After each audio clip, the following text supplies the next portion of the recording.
I've been watching football, I don't recall us having the NFL having a big NFL free agency as big as this one has been. More importantly, the Titans went and filled out a lot of holes that need to be filled. Pause. I just wanted to go into the people that we picked up and where we need to go as far as when it comes to the draft. So far we've picked up offensive lineman Charles Sadiq Charles. We picked up QB Mason Rudolph, Kenneth Murray from the Chargers, Cushenberry from the Broncos, I want to say, Tony Pollard from the Cowboys, Awuzie from the Bengals. We picked up Snead from the two-time defending champs, the Chiefs. And we picked up Calvin Ridley coming off a big year, his first year back after being sidelined for a year for gambling. Now, I know a lot of my Titans fans, we've been seeing all the memes and stuff on how we overpaid Calvin Ridley when we really didn't. Like, if you look at the previous GM, Robertson, I want to say John Robertson or something like that, this motherfucker wouldn't give A.J. Brown a 4-year for $100 million deal. I don't know why he didn't want to pay him, but he's been with the Eagles. He's been a top 5 receiver ever since.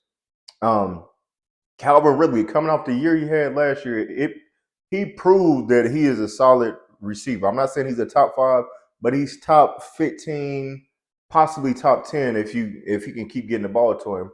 Insert Will Levis, our second coming into his sophomore year quarterback. He looked good last year. If he just had the help, the protection, and a lot of more targets, I think he'll do fine. So salute to Calvin Ridley. They gave him a 4-year deal. I want to say like $98 million, somewhere that ballpark that what they could have gave A.J. Brown.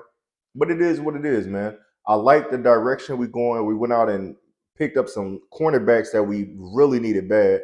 Our cornerbacks last year was trash. We got rid of Fulton. I want to say he went to the Chargers. That motherfucker retire a Charger. Hell if I care. I don't ever want to see him on the field again. Fulton was trash. Bunting, he was okay, but he got burnt a lot on third down.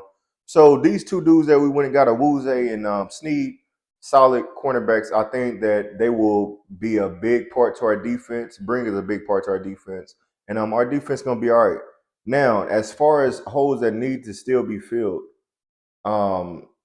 we definitely, as far as the draft go, we need to get us a left tackle. That's our the side that we usually dominate on since we've been in the league. What else do we need? We definitely need another D lineman.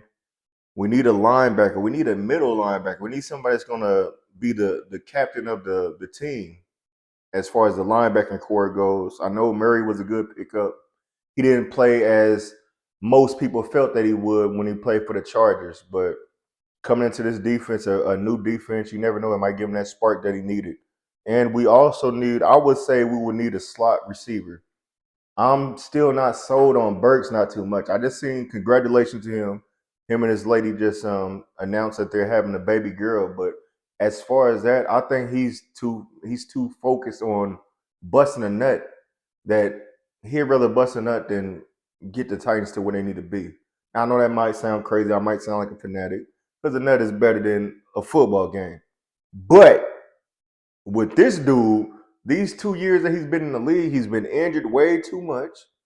He hasn't, I think he probably had 1 or 2 good solid games with 50 plus yards, and it was just a deep ball that he finally fucking caught. The rest of the time, they throw the ball to him, he drop it, and he's looking at the camera like a damn fool, man. So I would rather us draft us a slot receiver that we can develop and hopefully have a higher ceiling than what we got with Burks. But if not, we definitely need to get that left tackle field. I'm pretty sure that's what we're going to do with our 7th overall pick. But second round, we need to be getting us a slot receiver or a linebacker. So that's what I'm hoping for. The thing I had an issue with, as far as I want to speak on for the Titans talk, was that they brought up the projections for next year, and they said the Tennessee Titans are only going to win 6 games. I looked at the schedule, and I'm like, what the fuck would make y'all think we only going to win 6 games? We had one of the best free agencies out of all the NFL. We top 5. Guaranteed top 5.